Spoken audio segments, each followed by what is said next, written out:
Atë ka ndodhë që najherë të është ngushtu gjoksi, po ndonjëherë edhe të ngushtohet edhe shpirti, duke të shoh njerëzit e duke të shpif njerëzit.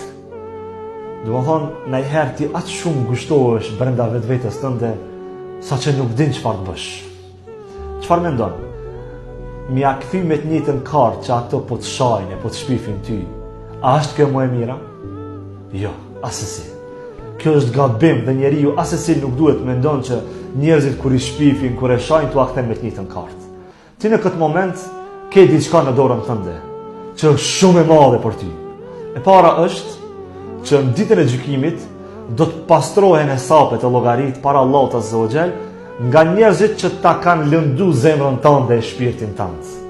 Ta kanë ngushtu gjoksin tënd. Tek Allahu mund t'ia falësh dhe mund mos t'ia falësh. Por e dyta, dhe kjo është më e rëndësishme, bëhu prej atyve që nëse njerëzit shajnë dhe të ofendojnë, e shpifin për ty, falje o njerëzve. Sepse ai i cili fal në tokë, Allahu Azza wa Jall do t'i mëshiron dhe do t'i fal në ditën e gjykimit. Ky është hadith profetik. Merre këtë emanet, merre këtë fjalë pejgamberit alayhis salatu wasalam dhe shtynë në jetën tënde, edhe fali njerëzit.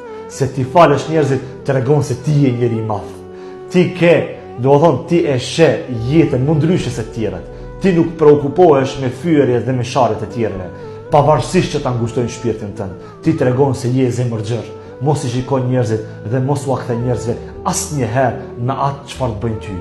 Ktheju vetëm më të mirë, sepse me të mirën tënde padyshim që njerëzve do t'ju tregosh se ti nga brendësia jote buron vetëm mirësi dhe asnjëse nuk buron diçka e keqe.